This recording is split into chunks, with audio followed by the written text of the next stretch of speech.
Detik-detik wafatnya Sultan Abdul Hamid II. Sultan Abdul Hamid II mengusap kepala anaknya Abdul Rahim yang menangis ketakutan.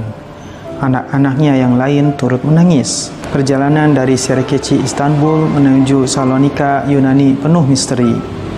Sabarlah anak-anakku, jika Allah menghendaki kematian bagi kita, bukankah kematian itu kesudahan untuk semua? Sultan Abdul Hamid memberi motivasi kepada seluruh kerabatnya saat kereta api tengah meluncur laju. Bumi khilafah ditinggalkan di belakang. Sejarah kegemilangan 600 tahun Bani Utsman berakhir malam itu. Balutan hitam yang mustahil untuk diputihkan kembali. Di tengah suasana malam yang sejuk, Sultan Abdul Hamid II melonjorkan kakinya di atas bangku kereta api sambil dipijit-pijit oleh anaknya Fatimah. Sabarlah anakku, negara tidak tahu apa yang telah mereka lakukan kepada umat Muhammad ini. Sultan mengusap wajahnya yang berlinangan air mata. Terlalu lama Sultan dan keluarganya dikurung di istana kumuh milik Yahudi itu.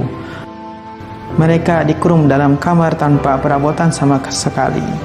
Pintu dan jendela dilarang dibuka. Hari demi hari adalah penantian kematian sebelum mati bagi Sultan dan keluarganya. Akhirnya pada tahun 1912, Sultan Abdul Hamid dipulangkan ke Istanbul. Akan tetapi anak-anaknya dipisah-pisahkan, bercerai-berai. Dibuang ke Prancis menjadi pengemis yang hidup terlunta-lunta di emperan jalan. Kondisi di pembuangan Salonika atau di Istana Tua Beyleir Istanbul sama saja, bahkan lebih parah.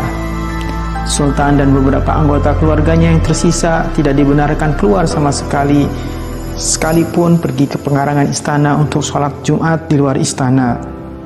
Tentunya dengan penjagaan yang super ketat.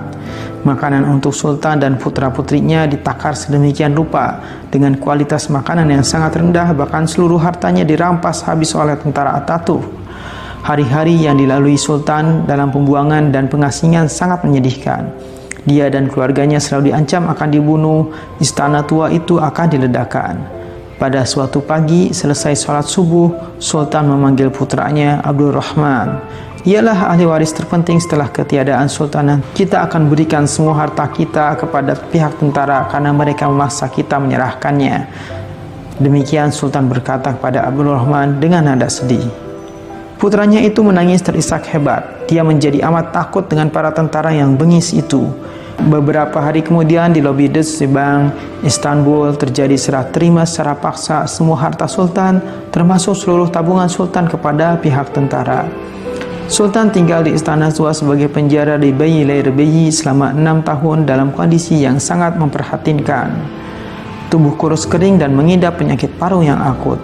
Sultan benar-benar diisolasi dari dunia luar, sampai-sampai untuk mengobati penyakit saja dipersulit. Maafkan saya tuanku, mereka tidak mengizinkan saya untuk hadir lebih awal. Dokter yang merawat Sultan Abdul Hamid berbisik. Nafas Sultan Abdul Hamid turun naik, penyakit asmanya semakin serius. Dokter sudah tidak dapat berbuat apa-apa lagi.